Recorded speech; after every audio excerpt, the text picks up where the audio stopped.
Welcome to the Faster, Easier, Better show with your hosts Lee Silber and Ellen Goodwin. This podcast is short, fun, and jam-packed with good ideas that you can start using right away. And here's your hosts, Lee and Ellen. Welcome to the Faster, Easier, Better show. I'm your co-host, Ellen Goodwin, along with my co-host... Lee Silber. Well, I got in your face. You did. You just went past a boundary. Oh, my God. Sorry about that. You're a good hugger, though. Today, we're going to talk about boundaries. So when we talk about boundaries with efficiency, productivity, I like to think about the idea that a river has really good boundaries. It's got edges. It's really good. A swamp, on the other hand, swamps are ill-defined. Let's go with that. They're just kind of mush all over the place. Boundaries are important. What do you use boundaries for? Well, this just came up recently. Someone, said I was giving a speech about my life story, which is boring. But anyway, someone said, "Well, how is it you have, you're a musician, you're, a writer, you're a speaker, you're a consultant. I mean, all these." I said, "You know what though? They're all interrelated." Yeah. And so, a left-brainer would just do one thing at a time and be the best at it, which is good. But some of us, that's not the way we're wired. Meaning, I'm more about, doing a lot of different things and switching off. So I always think of the boundaries as the freeway. So there's 7 lanes or 6 lanes. Those are all the different things I can do and still be moving forward. Meaning if I change lanes, it's that other thing I'm doing helps me do the first thing. So I'm going down the freeway, but if I were to do something totally off, unrelated, it's like getting off the freeway and going down a little side road, which isn't all bad. But the boundaries are, okay, does this help me get where I want to go in my career or my life? Mm-hmm. And that's a lane. So each of the things I do has a lane, but they're all going in the same direction. So if that's what you're asking me about boundaries, that's my boundary. So I always say, okay, if all the lanes are full and something interesting, shiny, and new comes along, would I want to get rid of something that's already in one of the lanes? And is this better?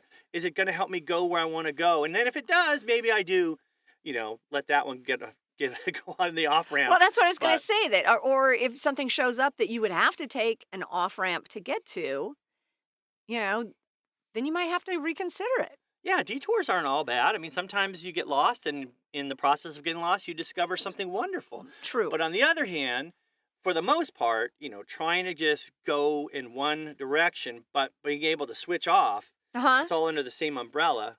It really works for me. That's Absolutely. Just my approach as someone who's interested in a lot of different things and, gets easily bored. I find that being able to, have something else that's, maybe it's interesting, it's relevant, and it's a way to change without completely wasting time. I don't know.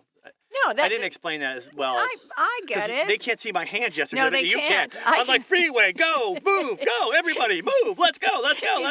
He's like a referee out here, just like throwing his hands up everywhere. Touchdown! Yay!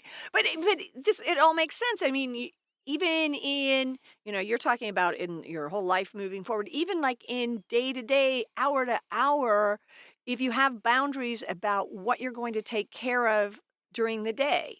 This is my boundary. I'm not going to be distracted by this. It's outside of what I need to be doing. That's a boundary.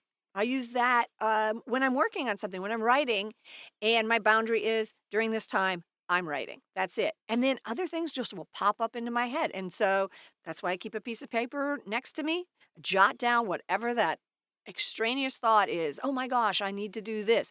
Well, no, you don't need to do it right now because your boundaries are you are working, you're writing. And then you just write it down. And then when the time is up, I can go off the reservation and go past my boundaries. Yeah, and I would say when people make a to-do list of, 50 things to do, it's hard to get, feel good about yourself at the end of the day because it's too much. So for me, I always, I need to get this thing done before lunch. I might have got that idea from you, actually. Must do. Yeah, before lunch. I call it Today Darn It, and it's in a box, and it's like right in the middle of my to-do list. And it's that one thing.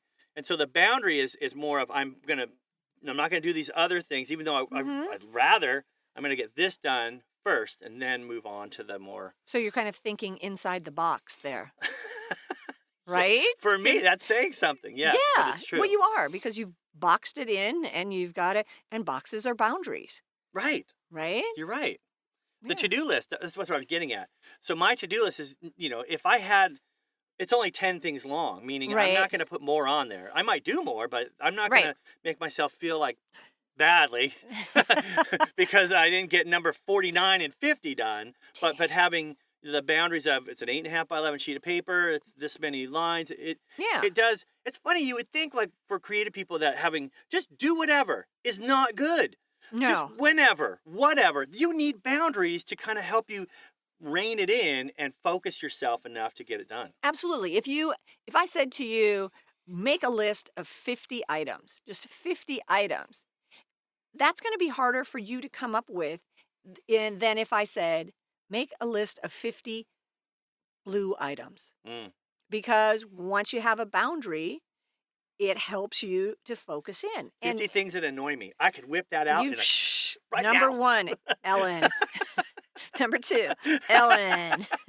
That's going to be a really boring list. But no, but that's just an example. As soon as you put boundaries around something, especially things you want to get done, you eliminate extraneous things and you're more likely to get what you need done because you've eliminated things. You just And once you've eliminated, we've talked about this before, having Yeah. a things not to do list. right. I have a boundary. I have an agent for Mhm. books, an agent for speaking, an agent for writing. But anyway, I told her, look, my boundaries are I'm not going to take a gig where I have to drive 6 hours. I need Yeah. to fly. So my boundaries are 3 hours. And if it's, 4 or 5 hour drive, it's just, that's my boundary. And I found that Right. I'm just not good on those long drives. Think about it. If you listen to this show, can you imagine me in a car for 6 hours? Shut up. Yeah. No, because we do need boundaries. And it just clarifies so many things. So, I don't think of boundaries as a bad thing. I think boundaries are freeing actually. You're right. I agree. So, Hey, we agree. we agree. Shocking. Yay, we agree. We're whole brainers now. Your left brain and my right brain. Well, I think we'd say we're saying- no brainers, but yeah, either way. Exactly. Good show. Good Exactly. ideas. All right. So, think about what your boundaries are and be sure and join us again next week for the Faster, Easier, Better show.